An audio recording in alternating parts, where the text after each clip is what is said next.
Hi everyone, and welcome to our live stream on Twitch for today. Joining me today, Grzegorz, lead architect for Hazelcast, and we will be talking mainly about the Viridian journey and how things with you, Grzegorz.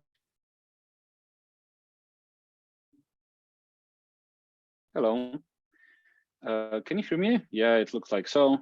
Yeah. Give me a second, I'll get rid of my annoying notifications, and I think we can go live. So let's start with the presentation, shall we? Yeah, sure. Okay, let me figure out the hardest part, which means how do I share my screen?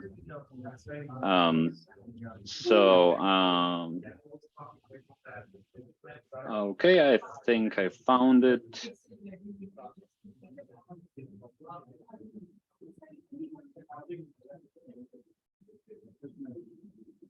Okay, you should be able to see my screen right now.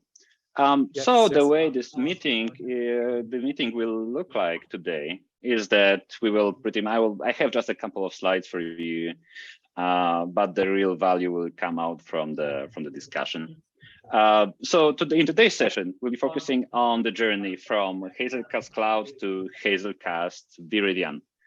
And that's quite exciting because we've just recently launched a new cloud product, and we have quite a few interesting things that we can tease before the upcoming release. So my name is Grzegorz Piwowarek. If that Polish is a tongue twister to you, you can go for Greg. And I'm the lead architect responsible not only for Hazelcast Cloud, but also looking after a few other things in the company. So the first thing that I'd like to bring to your attention is that what actually happened recently inside the company and with the product. And when I say recently, it's not like a week or a couple ago, but over a year. So as you probably realize, Hazelcast very long time ago was recognized as an IMDG, in-memory data grid. However, for quite a while, we've been working on another interesting product, and that product is Hazelcast Jet, which was a tool that was responsible purely for stream processing. And yes, as you can expect, whenever you are developing a streaming solution, a stream processing engine, you also need something to store and keep track of your state.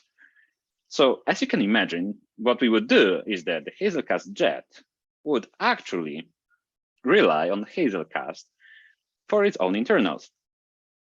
And after some time, the realization came is that if those two products are so tightly coupled, if Hazelcast Jet users, they actually need to have a Hazelcast installation. Well, they are essentially preparing Hazelcast installation alongside Hazelcast Jet. And this is very close to being a single product. And that's what Hazelcast 5 release was all about. We officially put IMDG and the streaming solution together, trying to conquer new unknown waters and create solution that gives you not only stream processing, but also pretty much instantaneous enrichment capabilities based on your in-memory data grid. So we are no longer just an in-memory data store, but it's also a stream processing engine, and all combined together to give you all the real-time capabilities for your system.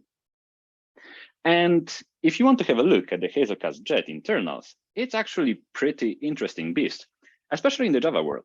Hazelcast itself is a tool written in Java. Well, we are polyglot, of course. We do support quite a handful number of the various languages, and we have clients for them. But inside it's Java. And a couple of years ago, we need to figure out how do we build a really performant stream processing engine. And it turned out that pretty much we needed to figure out internally something that resembles a Project Loom, which is now a very hot topic in the Java space, but it's a hot topic now. A couple of years ago, no one dreamt about Project Loom making its way to Java. Plus, out of our customers, they still rely on Java 8. So we need to figure out something on our own. And this is where you can find all the possible details about the execution engine for the Hazelcast Jet and how it works, and see yourself the resemblance and capability and comparison with the Project Loom that's coming into Java soon. So where do you put that in your typical architecture? Because now you've heard quite a few nice buzzwords from me, but you might not have an idea where do you normally put that. So imagine your traditional stack. As you can see on the left, you have those legacy apps, you have this database, and some operating system, some hosts that below that. So usually, typically where Hazelcast has its place, it's somewhere between your applications and a database. And this opens up quite interesting number of possibilities. However, restricting the whole picture only to applications and the database and putting Hazelcast between them, that feels a bit limiting. Because if you have a look at the capabilities of the Hazelcast platform as of now, it's not just a database that you can feed. Hazelcast can read data not just from databases. It can integrate and can pull data from other stream processing engines, queues, IoT events, custom connectors, Hazelcast itself, even files, WebSockets, database events. So if you've heard about hot terms like change data capture, CDC, this is all possible. So whenever you want to take benefit from the stream processing capabilities, you are not restricted to just pulling data from your database, but that can essentially come from any source that your imagination can think of. Because if there is no source pre-implemented for you, you can always do it yourself, because there is an open API for that. And to give you an example, so when we are discussing real-time and capabilities, in the past, when Hazelcast used to be just an IMDG, usually you would think about it as a caching layer, make my application faster. But now we are considering totally different scenarios, and which enable new ways for your business to make money, pretty much. So imagine a scenario in which you are, and that's a real story, imagine a scenario where you are a GSM provider and you start consuming events from how you start tracking how cell phones or MSISDN numbers connect to which BTS stations. And you can, for example, in real time, make some deductions and see, and if you see a certain pattern, act upon that. So perhaps in US, for example, in US, that won't be that relevant, but in Europe, where it's not far away to cross the border, if you start noticing a pattern that someone is moving at relatively fast speed and switching BTS stations, and it seems like they are going towards the border, well, you might assume that it's quite likely they will cross that border. And if they cross the border, there's a huge chance they might have forgotten about, for example, buying extra, the roaming package. And if you don't do that, it gets expensive. So in the real time, if you notice such pattern, you can remind those users, you can give them last minute offer. And that was one of the clients that we worked with, and they did that. So they started issuing text messages, sending notifications to people that would be close, they seem to be moving towards the border, and sending them, one-click offer to buy the roaming packets. Because if we all do remember about roaming, we are just quite often too lazy to do that. But now, once I get the one button click option, that's suddenly, a much easier way for me to spend money and actually react to such an offer. And this is how we slowly arrive at the Viridian. Because we've had a cloud offering in the past for already a couple of years, but now we are launching a totally different cloud product, which is also going to be, well, competing in the same space. But it's going to be different. It has different features. It's going to be overwhelmingly better than what we've had in Hazelcast Cloud, and way more appealing to a bit slightly different groups of users. And I think that's all when it comes to my slide that I've prepared for you. Obviously, you have a couple of handful links here for you to click. But now I think here comes the interesting part, because probably you'd like to hear some questions about Hazelcast Viridian yourself. Yeah, so thank you, Grzegorz. I think this is a really nice talk, and especially knowing the features of Viridian. So one question came to mind is basically, don't we have Hazelcast Cloud now? Why do we need Viridian? And what are specific features related to Viridian? Okay, this is a very interesting question, and we kind of get that a lot. So, when the Hazelcast Cloud offering was built a couple of years ago, the kind of initial idea was to pretty much put Hazelcast in the cloud. So we had those free offerings. There was this free tier. There was a basic/starter offering and enterprise offering, and as you can deduce from the name, the basic or /starter, that was a limited option. That was a limited Hazelcast offering.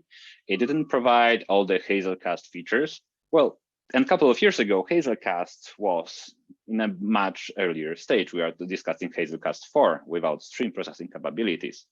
So that offering was kind of limited. And at the end of the day, that was Hazelcast in the cloud. We also had the Hazelcast so-called enterprise offering, which was on the other hand, very heavy and very expensive, suitable for production and pretty much heavy enterprise use cases. So if someone was coming over from outside and wanted to try Hazelcast, they would either need to go for stream capability free limited option of Hazelcast in the cloud, or they would need to go for the full-blown enterprise dedicated setup, which was probably way more than they needed. So what Viridian does, it tries to be a bit more than just Hazelcast in the cloud. Because at the end of the day, if I'm outsourcing my job, if I'm looking for a cloud offering, cloud product to suit my needs, I want something a bit more than just X in the cloud. So in order to be successful with Hazelcast for your own enterprise, usually you need to install it on-prem or in your own cloud, and you need to spend some time tuning it in order to make sure that it matches your particular needs. And this, in order to be successful with that, you need to answer a couple of questions. And this can be anything from how many nodes do I want? How much data do I want to process? How many backups do I want to have? Do I want to have my backups synchronous or asynchronous? Should I turn persistence on? And so on and so on. And myself, I'm a hacker myself. Well, I'm an architect now, but I consider myself hacker inside. But if I'm going on holidays with my car, 1,000 kilometers. So when my engine breaks down in the middle of the road after a couple of hours of driving, I can't say I'm really excited about the new hacking capabilities for my engine. Wow, surprise hacking, sucks hacking challenge. I'm rather, it's quite the opposite. So with Hazelcast Viridian, serverless, the one that will be launching soon, the idea is to take away as much of concern from the customer. So the idea is that we won't be asking you questions. How many backups do you want? But I mean backups by backups of your data, which are redistributed along the cluster. We won't be asking you if you want asynchronous backups. We will try to ask you as few questions as possible. What we will probably ask you only is that how much data do you want to process? So if you go over to, well, it's not out yet, but in the near future, if you go, and you try to create your cluster, pretty much the only thing we'll ask you about is that what region do you want your cluster to be running? And the only your concern is just going to be data, and how much data do you want to process? So you don't need to worry. Think about how many nodes do you want. You don't need to worry about how many backups do you want. You don't need to worry about persistence. You won't need to worry about any of those stuff, because this is opinionated and this is done for you. So you start it up, you start pumping in your data, and that's as easy as it gets. And this is pretty much the main difference between the Hazelcast offering and the Viridian that we are launching right now. Yeah, thank you. That's great to hear. So I can see there is a production mode and dev mode. What are those?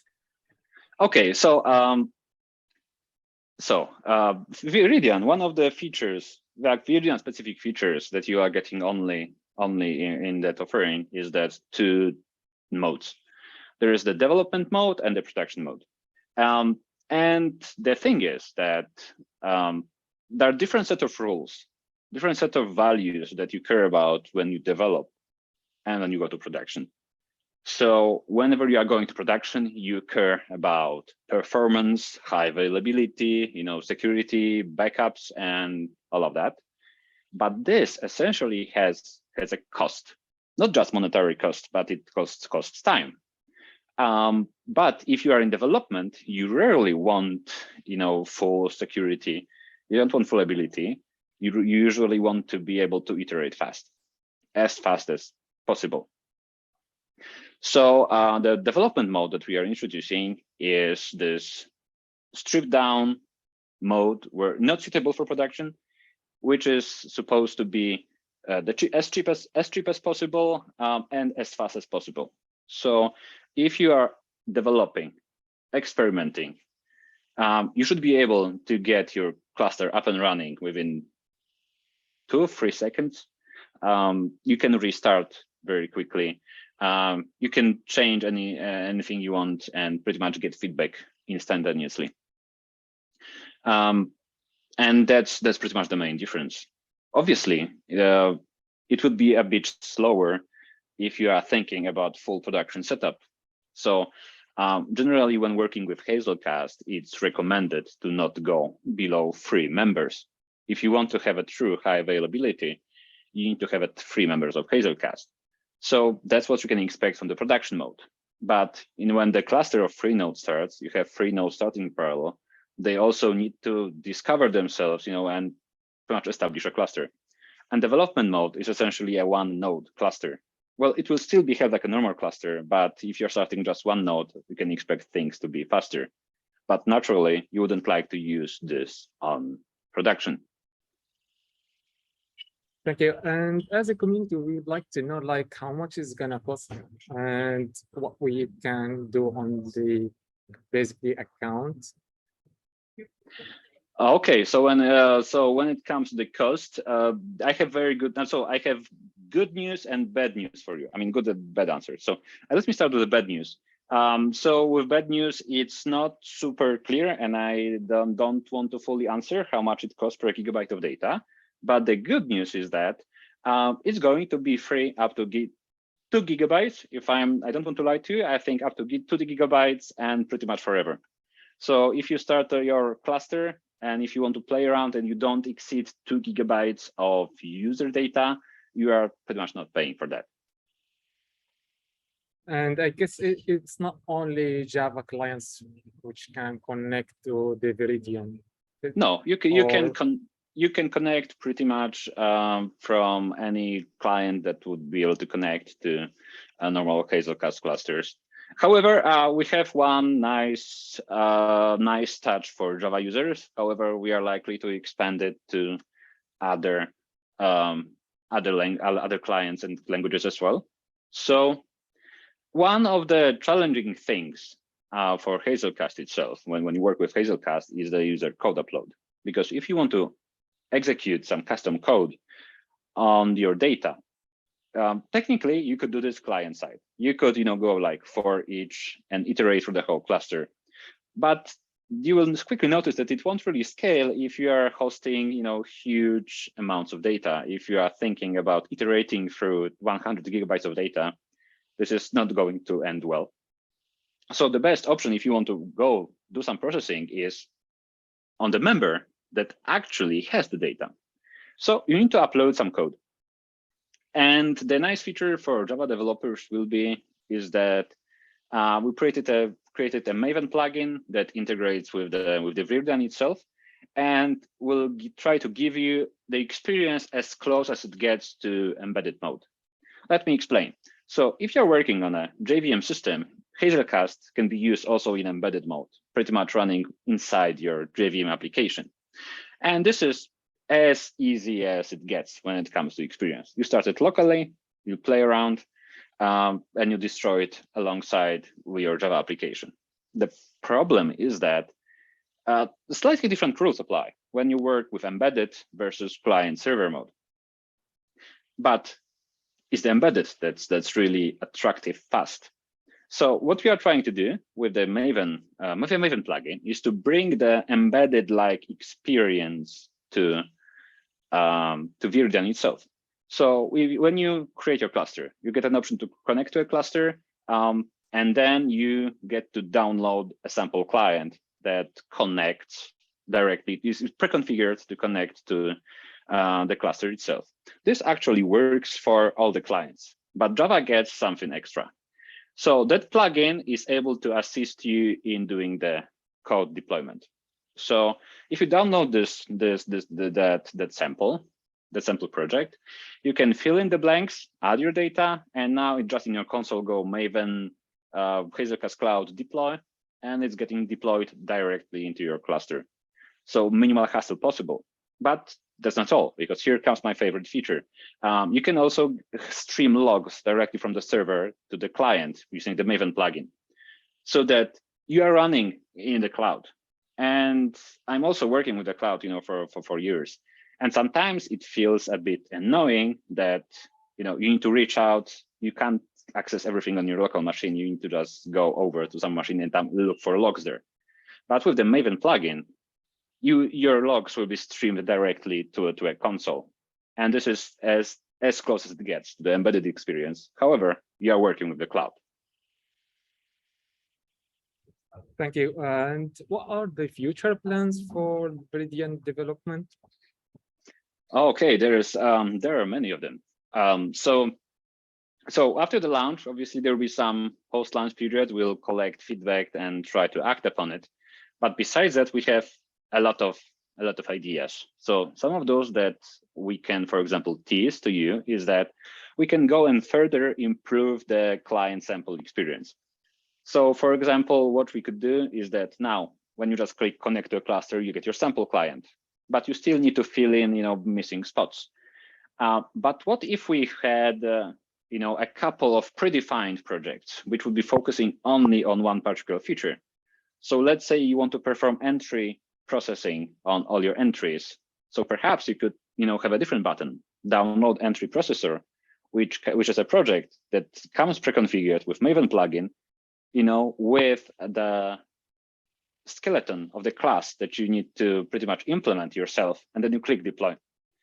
It would be nice to have a couple of those, right? A couple of such options to make it as easy as possible to work with the code deployment. Another idea that we'll be experimenting with is to creating application profiles.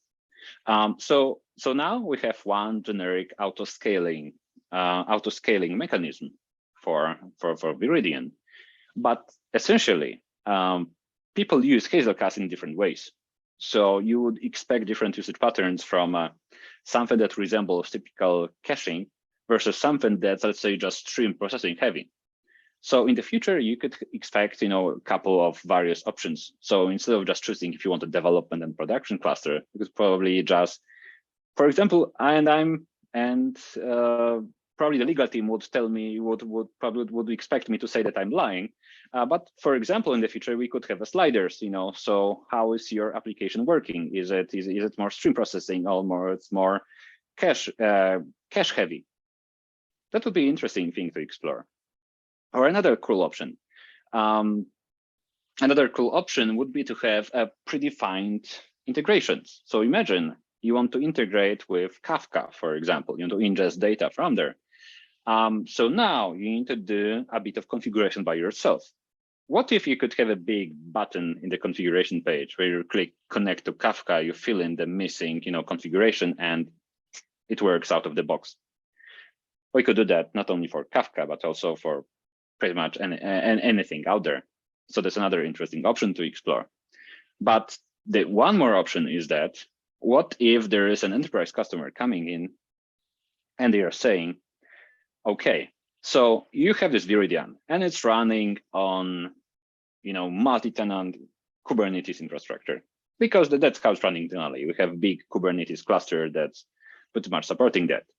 And they are like, okay, but this means that on some node, that's Kubernetes node, might be class nodes of other customers running. Obviously, that's containerized and isolated, but perhaps someone wants higher degree of security. So why not give them an option to say, okay, we give you the same Viridian, but we give you a guarantee that your members will be on Kubernetes nodes that are not occupied by anyone else. So those are one of the ideas we are experimenting with, and some of them you can see in the coming future, depending on the feedback that you get initially. Thank you. Any final thoughts or recommendation for our community developers? So so we are launching soon. If you head over to the page viridian.hazelcast.com, you will see a big sign up button. That 2 GB offer for free might be limited in time. I don't know how long. For now, it's unlimited, but someday it might stop being unlimited. But if you register right now, you will get access to it already. So when the full launch comes in, and soon, this is probably the best moment to try it out for free. So I would highly encourage you to do that. And if you don't like something, and which is highly unlikely event, just let us know. We'll try to do something with that as soon as possible.